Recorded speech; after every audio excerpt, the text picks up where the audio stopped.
Hello नमस्कार साथियों, GCP science class में आपका हार्दिक अभिनंदन है। उम्मीद कर रहे हैं कि आप लोगों की बेटा तैयारी अच्छी चल रही होगी। और जैसा कि हम लोग फिजिक्स के अंदर चैप्टर नंबर 4 का अध्ययन कर रहे हैं और जिसके लास्ट लेक्चर में हम लोगों ने जो अध्ययन किया था वह एम्पियर के प्रपत्ति नियम तथा इसके अनुप्रयोग का, आज उसी क्लास को हम लोग आगे लेकर आए हुए हैं और पढ़ने वाले हैं बेटा सबसे पहली हेडिंग जिसका नाम है कि एक समान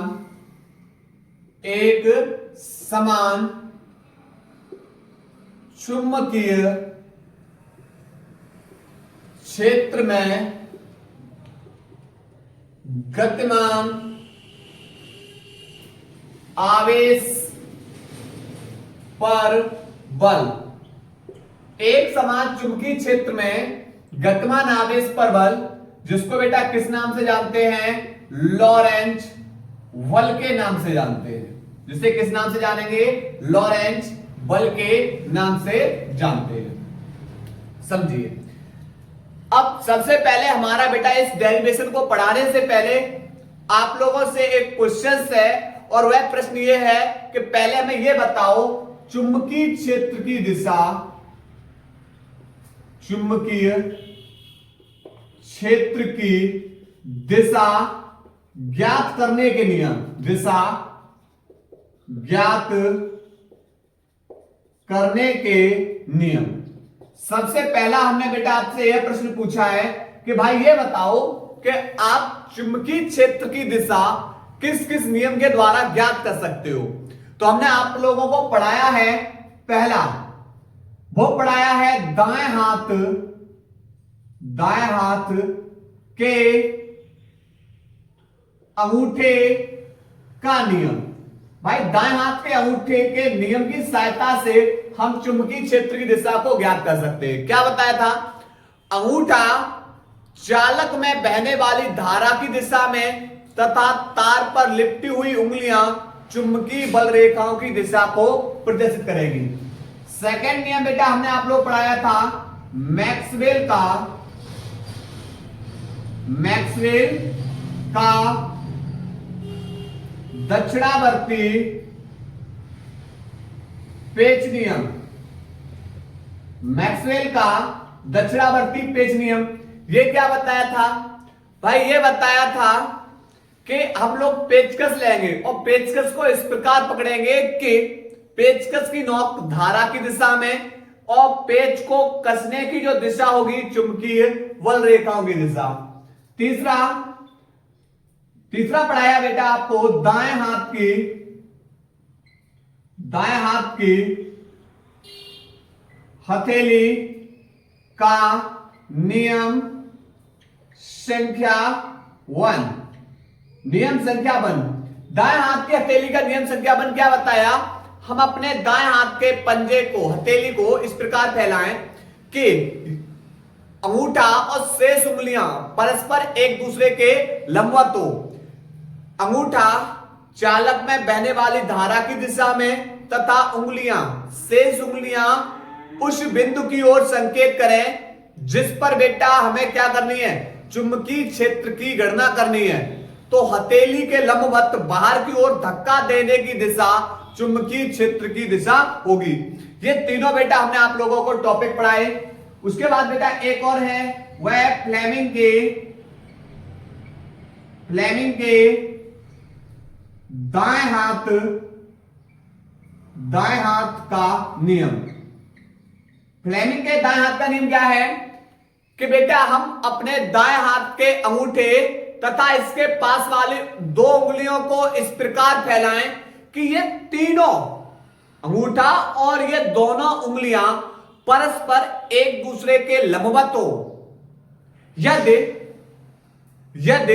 अंगूठा चालक पर लगने वाले बल की दिशा में तथा ये मध्य वाली उंगली चालक में बहने वाली धारा की दिशा में हो तो अंगूठे के पास वाली जो प्रथम उंगली है यह बेटा बताएगी चुंबकीय क्षेत्र की दिशा को। क्लियर? तो यह बेटा कहानी किसकी हो गई? चुंबकीय क्षेत्र की दिशा ज्ञात करने के नियम। ठीक है, अब हमें दूसरी बेटा हमको आप लोगों से पूछा है और दूसरी कहानी पूछ रहे हैं कि चुंबकीय क्षेत्र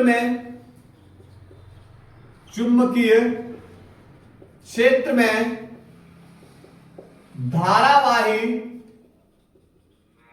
चालक पर बल की दिशा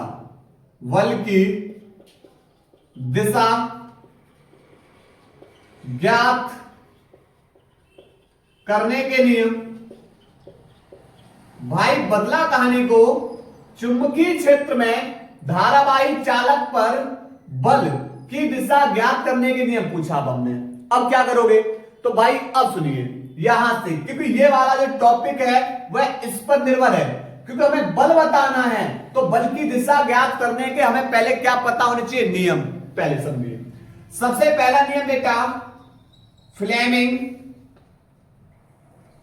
के बाएं हाथ का नियम। फ्लेमिंग के बाएं हाथ का नियम क्या है? फ्लेमिंग के बाएं हाथ का नियम, हम अपने बाएं हाथ के अंगूठे तथा पास वाली दोनों उंगलियों को इस प्रकार फैलाएं कि ये तीनों परस्पर एक दूसरे के लंबवत हो।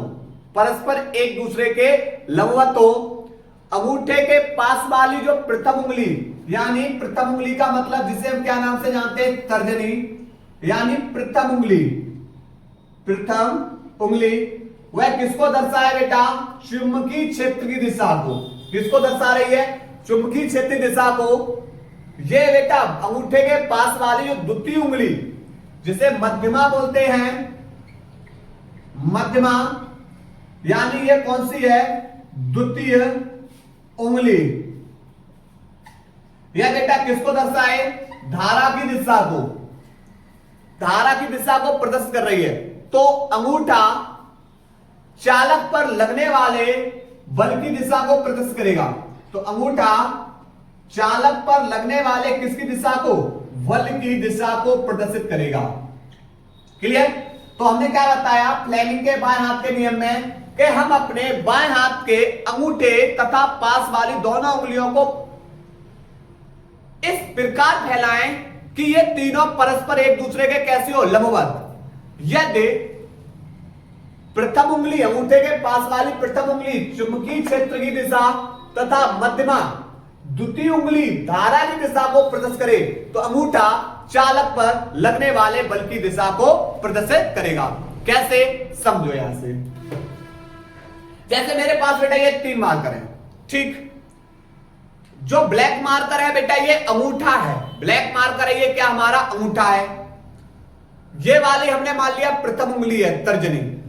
अगर आपने बेटा ऐसे मार्कर को रखा तो इस उंगली और इस उंगली के बीच में बेटा 180 अंश का एंगल बनेगा। अंगूठा 90 अंश का है। अगर आपने बेटा इधर ऐसे उंगली को ऐसे कर दिया तो उंगली और अंगूठा के बीच में 180 अंश का एंगल बनेगा। लेकिन नहीं, नियम क्या कह रहा है भाई कि ये तीनों परस्पर एक दूसरे के लंबवत हो। लंबवत का मतलब कुछ चाहे ऐसे कर दीजिए चाहे आप ऐसे, तीनों के बीच में बेटा कितना एंगल बनना चाहिए? 90। ठीक। अगर बेटा यहां पर ये देखो अंगूठा, प्रथम उंगली और द्वितीय उंगली, ठीक है। अगर बेटा ये प्रथम उंगली है वो किधर करते हैं? चुंबकीय क्षेत्रीय दिशा में, और द्वितीय उंगली ये धारा की दिशा में हो तो बल किधर लगेगा? एक इन दोनों के लंबवत। अंगूठा किसको बताएगा? चालक पर लगने वाले बल की दिशा में। तो हमें बेटा बल की दिशा ज्ञात करनी है तो इन तीनों को परस्पर एक दूसरे के क्या करना होगा भाई? लंबवत करना होगा। तीनों को परस्पर एक दूसरे के लंबवत करना होगा। चुंबकीय क्षेत्र अगर इधर रखा है तो इन दोनों में से एक पॉइंट पे बेटा किसको लाना होगा? एक पॉइंट पे हमें धारा को लेकर आना होगा। एक पॉइंट पे किसको लाना होगा? धारा को। तो जो वाला बेटा जो अक्ष बाकी रह जाएगा वही अक्ष बताएगा बल की दिशा, लगने वाले बल की दिशा। क्लियर? क्योंकि चुंबकीय क्षेत्र और धारा दिशा के लंबवत होगी बल की दिशा। ठीक है, तो ये क्यों? क्योंकि तीनों ये परस्पर लंबवत हैं। किस नियम से? फ्लेमिंग के बाएं हाथ के नियम से। ठीक है, अब उसके बाद दूसरा बेटा, दूसरा नियम है हमारा, वो है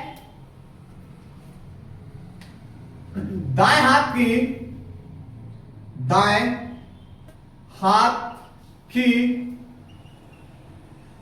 हथेली का नियम। यहां संख्या 1 था, यहां संख्या बेटा कितना हो जाएगा 2। यहां संख्या कितना हो जाएगा 2 हो जाएगा। क्या है भाई दाएं हाथ की हथेली का नियम?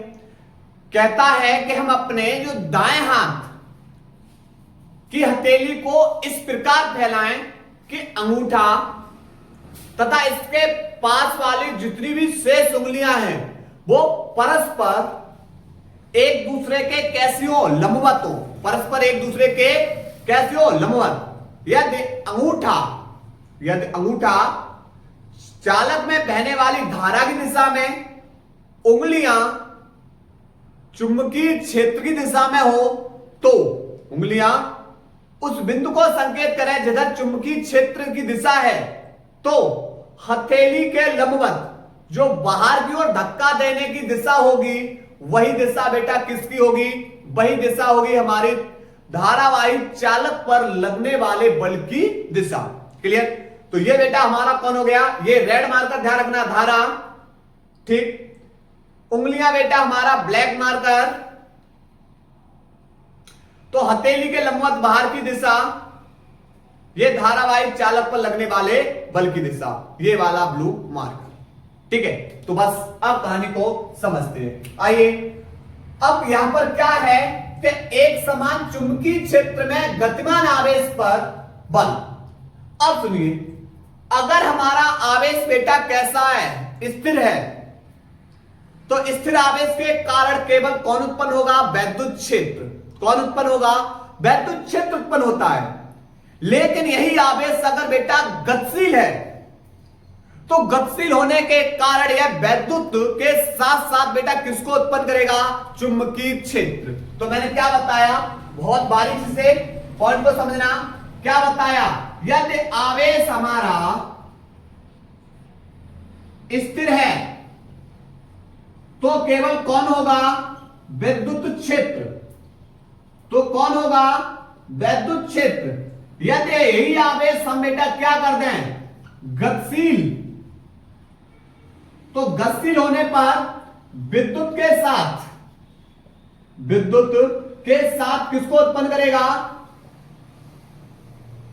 चुंबकीय क्षेत्र को। ओके, यहां से पॉइंट क्लियर हुआ?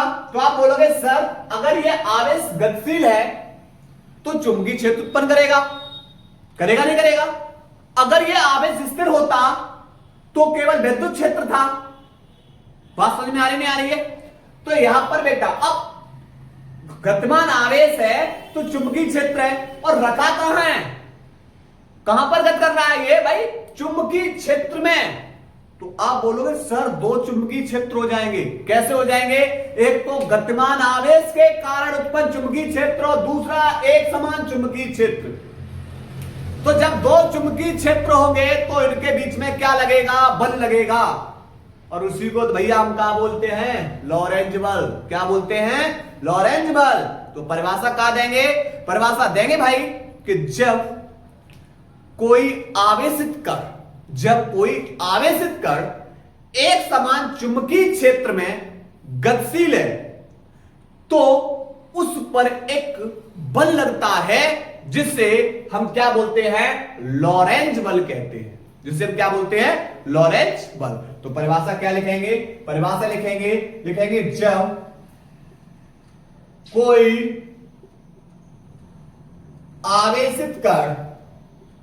जब कोई आवेशित कण एक समान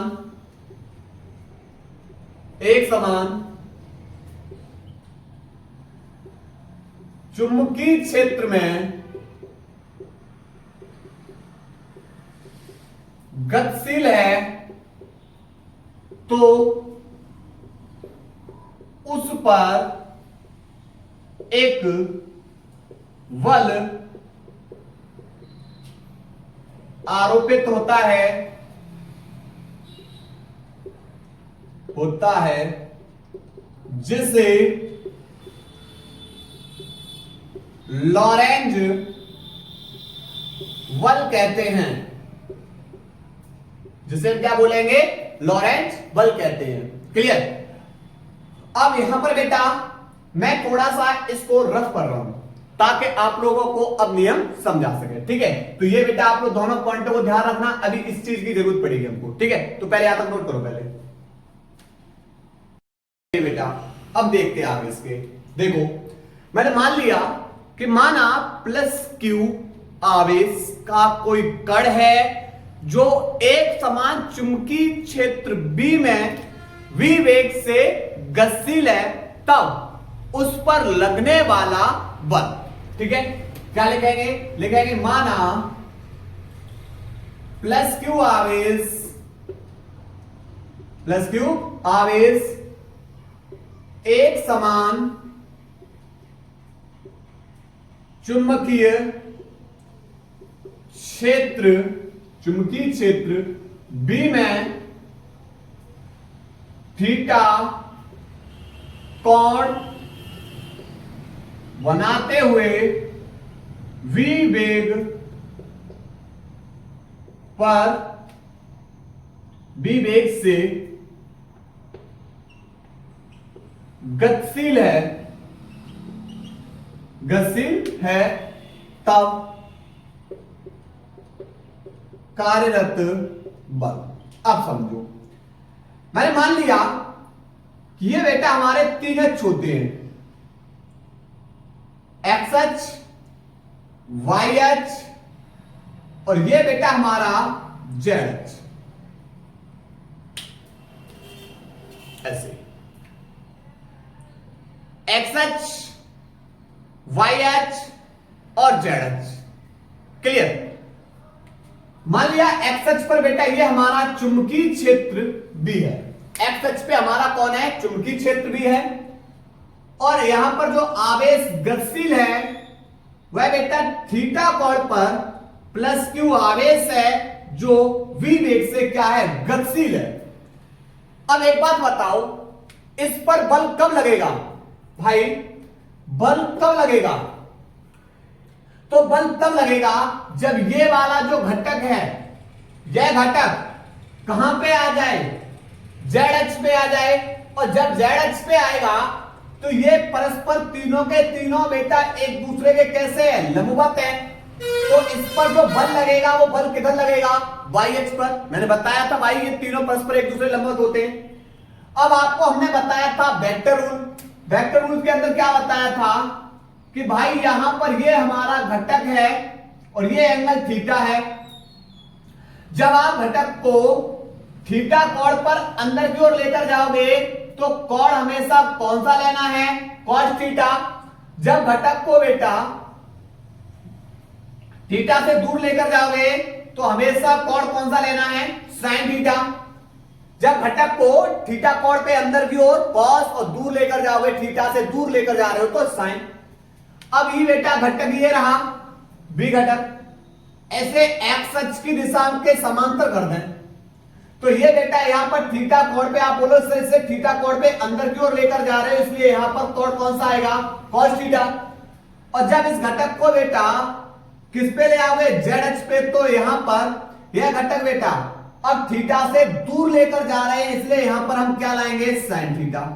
जब यह घटक जेड अक्ष पे लाए तो साइन थीटा, क्योंकि थीटा से दूर लेकर जा रहे हैं। और जब इस घटक को बेटा कहां लेकर गए, एक्स अक्ष पे, और चूंकि थीटा कोण पे अंदर की ओर लेकर गए तो बेटा यहां पर कोण कौन सा आया, कॉस थीटा। अब मुझे एक चीज बताओ, बल कहां लगेगा भाई, कॉस वाले घटक पर बल नहीं लगेगा, बल लगेगा किस वाले घटक पे, साइन घटक पे। और बल कहां लगेगा, ऊपर की ओर, बल कहां लगेगा, ऊपर की ओर। ठीक है, अब समझते हैं कि यहां पर ये जो बल है, यह बल बेटा सबसे पहले जितना ज्यादा आवेश होगा उतना ही ज्यादा बल आरोपित होगा। तो पहला पॉइंट ध्यान रखना है, ये जो बल है वह आवेश के कैसा होगा, समानुपाती। समीकरण नंबर 1। दूसरा, जितना ज्यादा चुंबकीय क्षेत्र होगा बल भी उतना ही ज्यादा आरोपित होगा। तो यहां पर ये बल बेटा है वो चुंबकीय क्षेत्र के कैसा है, समानुपाती। समीकरण नंबर 2। अब हमारे पास दो घटक हैं, एक बी कॉस थीटा है और एक b sin थीटा है। बल किस घटक पे लगेगा? तो आप बोलोगे सर ये b cos थीटा और चुंबकीय क्षेत्र दोनों घटक और चुंबकीय क्षेत्र दोनों की दिशा एक हो जाएगी, और जब दोनों दिशा बेटा समांतर हो जाएगी, दोनों दिशा क्या हो जाएगी? समांतर हो जाएगी, तो इसके बीच में बल नहीं लगेगा। बल लगेगा भैया तीनों परस्पर एक दूसरे कैसे हो? लंबवत। तो लंबवत की स्थिति बेटा यहां पर घटक कौन सा आ रहा है? sin theta. तो यह बल बेटा sin थीटा के कैसा हो जाता है? समानुपाती। समीकरण नंबर 3। अब करना क्या है? समीकरण 1, 2 व 3 की तुलना करने पर, समीकरण 1 व 2 3 की तुलना करने पर भाई इन मार्कर की तुलना मार्कर से करोगे तुम्हें बेटा क्या कॉपी मिलेगी क्या? आप बोले सर ये क्या बात हुई? मार्कर की तुलना जब मार्कर से करोगे तो मार्कर ही मिलेगी ना। तो मैं भी तो यही बोल रहा हूं कि जब एफ की तुलना एफ से करोगे तो आपको मिलेगा क्या? एफ। इस चिन्ह की तुलना चिन्ह से करोगे चिन्ह ही मिलेगा। अब देखो मार्कर, कॉपी, कलम सब की तुलना करोगे बेटा तो सब कुछ मिलेगा। तो यहां पर Q B V sin theta, समानुपाती का चिन्ह हटाओ, बराबर का चिन्ह लाओ, एक नेतांक आ जाएगा K और यहां पर Q B V sin theta. K हमारा है समानुपाती नेतांक, के हमारा क्या है? समानुपाती नेतांक है, और MKS पद्धति में यही k बराबर कितना पाया जाता है? 1। जब k बराबर बेटा कितना हो जाएगा? 1 हो जाएगा, तो बचेगा F बराबर, k बराबर 1 रख दोगे तो बचेगा Q B V sin theta. तो ये बेटा हमने क्या निकाल लिया? गतिमान आवेश पर चुंबकीय क्षेत्र में, एक समान चुंबकीय क्षेत्र में जब कोई आवेशित कण क्या होता है? गति करता है, तो उस पर जो बल लगता है वो F बराबर Q B V sin theta. ठीक है। अब मैं बात करेंगे बेटा इसका सदिश रूप की। क्या हम इसका सदिश रूप लिख सकते हैं? तो भैया बिल्कुल लिख सकते हैं। कैसे लिखेंगे? तो F बराबर हो जाएगा Q, अब साइन है तो इसलिए चुंबकीय क्षेत्र और उसके घटक B के बीच में क्या आ जाएगा? क्रॉस। अगर यहां पर कॉस होता तो इनके बीच में क्या आ जाता? डॉट। ठीक है। तो यहां से बेटा हमने किसको पढ़ लिया? लॉरेंज बल को। ठीक है। अब अगर बेटा इसकी विशेष स्थिति निकालना चाहें तो चलिए समझते हैं क्या होगा। सबसे पहले ये वाला जो घटक है चुंबकीय क्षेत्र के कैसा करना है? समांतर। और चुंबकीय क्षेत्र के बेटा जब समांतर करोगे तो आप बोलोगे कि सर जब यहां पर चुंबकीय क्षेत्र के समांतर कर दोगे घटक को तो यहां पर थीटा बराबर क्या हो जाएगा? 0। किसके लिए? समांतर की स्थिति में। ठीक। और जब थीटा बराबर 0 हो जाएगा तो यहां थीटा की जगह लगाओ 0, तो F बराबर हो जाएगा Q V B sin, और थीटा की जगह लगाओगे 0, और साइन 0 का वैल्यू बेटा कितना होता है? 0, और 0 का अगर बेटा इसके अंदर मल्टीप्लाई करोगे तो ये सब क्या हो जाएगा? 0। तो हमने यही तो बताया भाई कि जब घटक चुंबकीय क्षेत्र के समांतर है तो उस पर लगने वाला बल कैसा होगा? 0 होगा। अब क्या करें बेटा? इस घटक को हमने क्या कर दिया? चुंबकीय क्षेत्र के लंबवत कर दिया। तो यहां पर के सेकंड के अंदर यहां पर थीटा बराबर बेटा हमने कितना कर दिया? थीटा बराबर 90, अर्थात लंबवत स्थिति में ले आए। तो यहां पर जब थीटा की जगह बेटा 90 लगाओगे तो F बराबर हो जाएगा Q B V साइन, और थीटा की जगह बेटा कितना लगाओगे? 90, और साइन 90 का मान कितना होता है? 1। तो यहां बचेगा F बराबर Q V Q B V। ठीक। तब बल बेटा इतना लगेगा। ठीक है। तो ये बेटा हमने किसको पढ़ लिया? लॉरेंज बल को। नोट करिए, इसके बाद आगे टॉपिक पढ़ रहे हैं।